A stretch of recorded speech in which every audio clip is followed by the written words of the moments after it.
Es gibt derzeit in ganz Ost-Nordamerika ein wildwachsen Kartoffel, die besser schmeckt als Ales, was man im Supermarkt findet. Indianisch Kinder nannten sie unterirdische Sessigkeit. Goldgrubber ren de Goldrausches, schrieben zu, innen das Leben gerät zu haben. Europäische Siedler verschlingen sie mit solcher Begeisterung, dass der Legender Sammler Julgeben sie Wackenland zweimal täglich unterschürzt, dass sein Freund Angst hat, kein Entzugsverschingen bekommen, wenn der Verrat erschgibt sei. Warum hast du also noch nie Vonner gehört? Warum wird sie nicht im Handel verkauft? Und warum haben wir ein ernährungsschichtig überlegen Kartoffel aufgegeben? Die wild und frei aber die half de Kontinents wuchst? Die Antwort hat nis mit Geschmack zu tun und als damit, was passiert. Wenn ein auf Kontrolle aufgebautes Ernährungssystem auf ein Pflanz trifft, die sich nicht gemein lässt. Dies ist die Geschichte der Spring Beauty. Claytonia virginica, die fin Kartoffel, die aber schüdianinigen Jahr hinweg Zivilisation erngert. Ein Christoph Raftwerk, das die Irish Kartoffel übertraf, und ein vergessens Festmahl, das direkt unter denen a Facet, NWCHST. Endmers, wenn der letzte Frost vom Waldboden schmilzt, geschieht in den Waldern des Lichen der Vereinigten Staaten etwas Bemerkenswertes. Bever die Boom vollständig austreiben, übersehen Millionen zarter, rosa gestreifter Blüten den Boden. Sie öffnen sich in sonnigen Tagen, schließen sich nachts und verschwinden innerhalb weniger Wochen vollständig. Da unter der Erde wartet der Warschatz. In 8 bis 13 Zentimetern tief liegen kleine Nollen, die von Murmelgrüge bis zu etwa 5 cm Durchmesser reichen. Fr uningeweit sehen sie unsingarnbar aus. Fr die Augenken wären sie ein Grundnahrungsmittel, das wie Kartoffeln gekaufte und gegessen wurde. Wie ethnobotanische Aufzeichnungen belegen. Fr die Eierkissen wären sie ein Delikatesse gekocht. Gergstedt und Wegeners SSZ Kastanien lichen Geschmackskindern als Ästhetigkeit gegeben. Die Thompson im pazifischen Nordwesten entwickelten ganz Lagersystem rund dies winzigen Nollen. Sie wurden in Erdgruben gebacken, mit indianischen Sellerie geurst, und über den Winter hinweg in ausgekleideten Erdlöchern gelagert, ganz nicht wie modern Kartoffeliger. Jahrtausendlang war dies die Kartoffel Nordamerikas. Zuverlässig, SSZ und reichlich vorhanden. Dann im Frühjahr kam ein Schiff in New Hampshire und das Nollen aus Darien Irland an Bord hat. Dies irischen Kartoffeln hatten ein lange, seltsam Ries hinter sich, ursprünglich aus den Anden stammend, von den Spanier nach Europa gebracht, von den Iren übernommen und schließlich wieder nach Nordamerika zurückgeführt. Sie kamen mit etwas, das die Spring Beauty nie hat, einem Imperium im Rücken. Innerhalb weniger Jahrzehnte wurde die Irish Kartoffel zum Standard. Sie wurde in Reihen angebaut, in Erdkohlen gelagert und über Staatsgrenzen hinweg transportiert. Mit den 19. Jahrhunderts hat sie die einheimischen Kartoffeln, oft die indigenen Völker und Frühsiedler über Generationen hinweg eingewiesen gewesen waren, vollständig verdrängt. Daher liegt die Absurdität des Austauschs. Wir haben uns verschlechtert. Spring Beauty Nollen sind ernährungsschichtig moderner Kartoffeln überlegen. Sie enthalten viel Vitamin A und C. Sie sind reich in Kalium, Calcium, Magnesium und Eisen.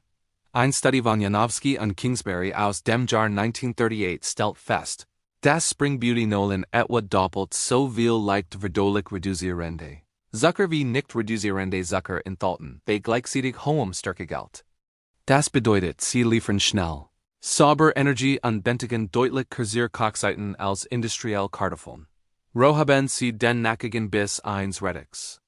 Gekocht verwandeln sie sich in etwas, das in ein gergstet Kastanie oder die cremigs Kartoffel erinnert, die man je gegessen hat. Der Brooklyn Botanic Garden nennt sie den ultimativen Kartoffel haben. Ewell Gibbons, der Mann, der buchstäblich das Standardwerk über Wildpflanzenmol schrieb, behauptet, sie seien SSZ aus gewöhnlich Kartoffeln und vollkommen Gellingen, egal ob Geberten, Gesthemd oder in Salaten verwendet. Wenn sie also wie SSZ schmeckt, mehr Nährstoffe liefert und ganz ohne Dünger wuchst, warum haben wir sie aufgegeben? Die offizielle Erklärung ist pragmatisch. Spring Beauties sind klein. Sie liegen tief im Boden und man kann sie nicht mit einem Mähdrescher ernten.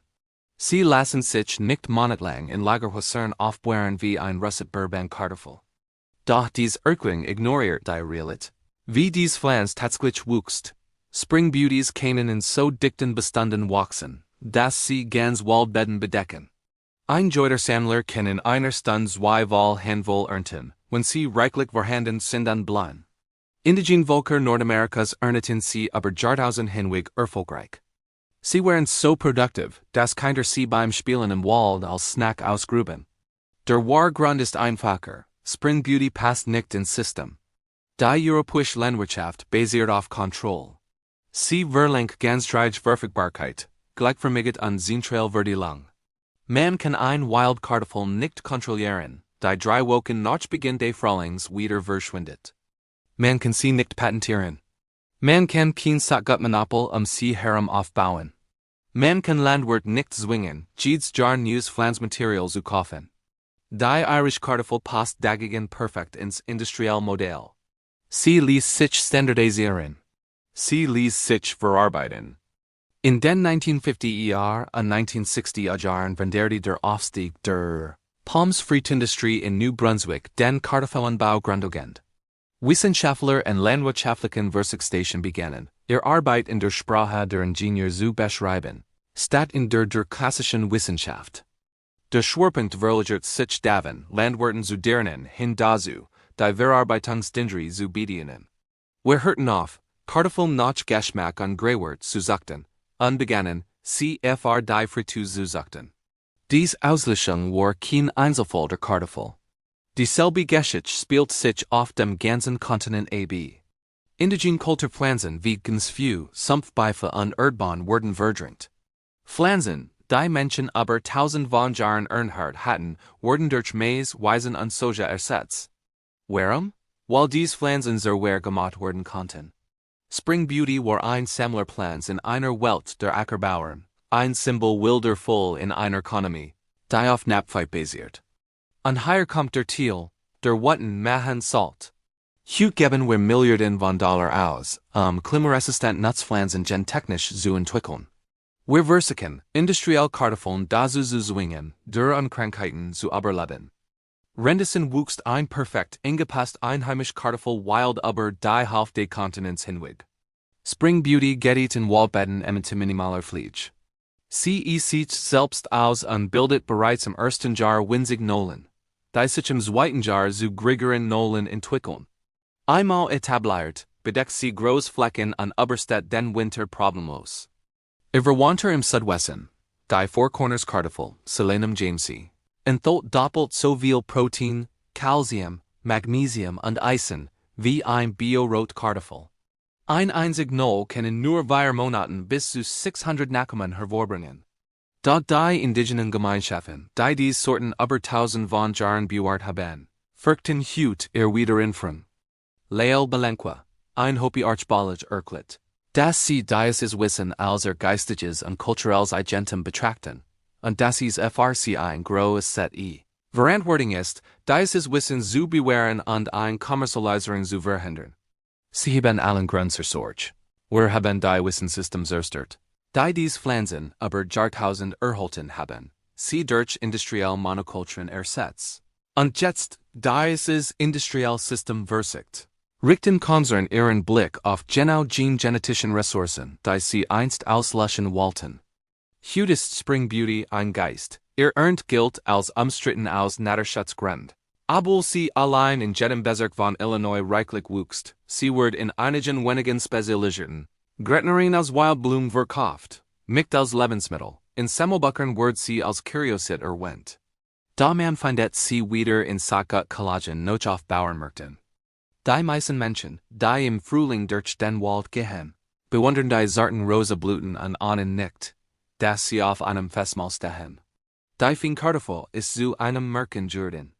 Ein Geschichte darüber, was einst im Befluss vorhanden war. Nicht weil sie uns nicht heit ernähren können, sondern weil wir uns für ein Ernährungssystem entschieden haben, das Kontrolle über ein Hörwert und Profit über Geschmack stellt. Die Spring Beauties sind immer noch da draugen. Jeden April blauen sie in den Wäldern. Sie bilden noch immer ihr kleinen Küchen Nollen. Sie bieten sich noch immer aus Nahrung en erfahrenen der sich deren ernährt, was sie sind. Die meisten Menschen gehen einfach innen vorbei. Auf dem Weg, ein Tut Kartoffeln zu kaufen, die aus Idaho hereinschafft wurden. Wenn dieses Archiv etwas in dir geöffnet hat, abonniere Nature's Lost Vault und aktiviere die Glock. Jedes Like und jedes Teilen hilft dabei, das Wissen zu bewahren, das man zu begraben versucht. Manche Lebensmittel sind zu wild, sie anzubauen. Manche Aromen sind zu gut, sie zu vergessen. Und manche Shots werden noch immer direkt unter denen FSZ. Das nächste Archiv öffnet sich bald.